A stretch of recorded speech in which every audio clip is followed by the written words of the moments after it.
ఉంది మన ఏరియా మొత్తం.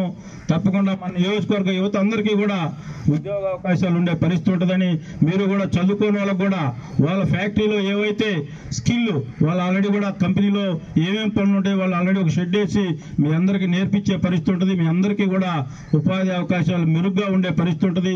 మీరు ఎవరు కూడా అపోహలకు గురి కావాల్సిన అవసరం లేదని చెప్పి, మీ కుటుంబ సభ్యుడిగా మీ సోదరుడుగా మీ ఇళ్లలో ఉండి మీకు న్యాయం చేసే బాధ్యత నేను తీసుకుంటానని చెప్పి, ప్రతి ఒక్కరికి కూడా మీరందరూ కూడా ఎవరైతే ఆధార్ కార్డులు ఉండవో, మీరందరూ కూడా రేషన్ కార్డులు ఉండవో వాళ్ళందరూ కూడా మీ ఇంటికి కరెంటు మీటర్ కంపల్సరీగా ఉంటుంది.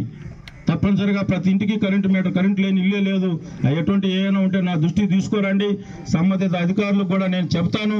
ప్రతి ఇంటికి న్యాయం చేసే బాధ్యత నేను తీసుకుంటానని చెప్పి, మీరు ఎవరు కూడా అప్పులకు గురి కావాల్సిన అవసరం లేదని మీరందరూ కూడా ఇప్పుడు ఒకసారి ఆల్రెడీ ఉన్న లిస్టులు ఉంటాయి, లేని లిస్టులు కూడా ఎవరెవరికి న్యాయం కావాలో మళ్ళీ కూడా నేను ఎంఆర్ఓ గారిని, సబ్ కలెక్టర్ గారిని, మళ్ళీ రేపు జేసీ జాయింట్ కలెక్టర్ గారు వస్తారు, మీ ఊరికి కలెక్టర్ గారు కూడా వస్తారు. మీ సమస్యలు ఏమైనా ఉంటే మీలో చదువుకున్న యువకులు ఉన్నారు బ్రహ్మాండంగా, ఒకసారి ఈ ఊళ్ళో ఎవరెవరికి ఆధార్ కార్డులు లేవు, ఎవరెవరికి రేషన్ కార్డులు లేవో అవన్నీ ఐడెంటిఫై చేయండి.